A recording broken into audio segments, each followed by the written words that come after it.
Next question says, I'm curious as to whether this week's training is considered to be lower or higher stress than previous weeks, where I was working up to a top set at a 9 RPE on the competition lifts, albeit with less total volume via the drop sets.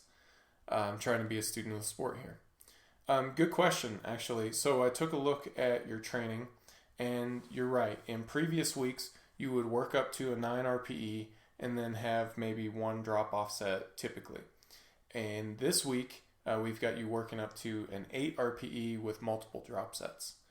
So which one is higher stress?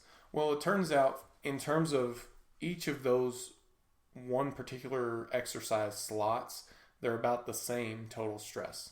Okay, a 9 RPE is clearly a little bit higher stress.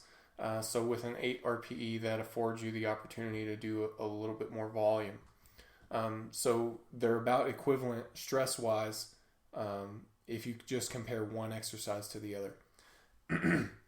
Now, this week that you have currently is lower stress overall, because even though we have the same total number of slots, those slots are distributed differently, and we're including different movement patterns that you don't normally see, and we have incorporated other exercises that just seem to provide a bit lower systemic load. So this training week is actually, believe it or not, a deload week. I know that throws a lot of people off because they see what looks to be a full training week and think that can't possibly be a deload, but it is.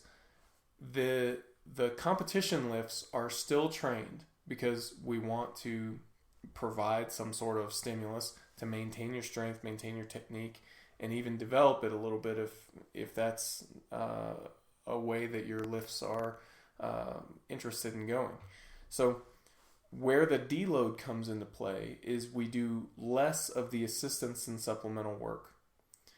We've replaced that with things like alternate movement patterns and mostly just various movement patterns, maybe some anti-extension work for your abdominals, maybe some rotational work, single leg work, and things like that.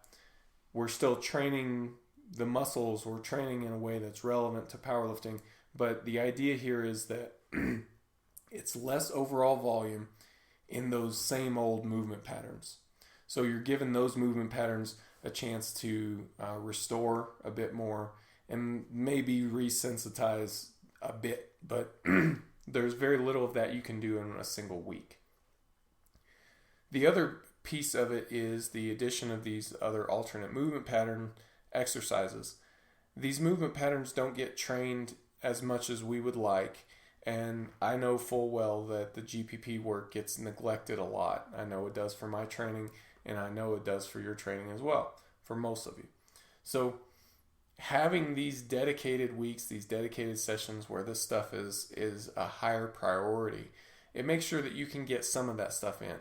And even if it's only periodic like this, it's better than nothing.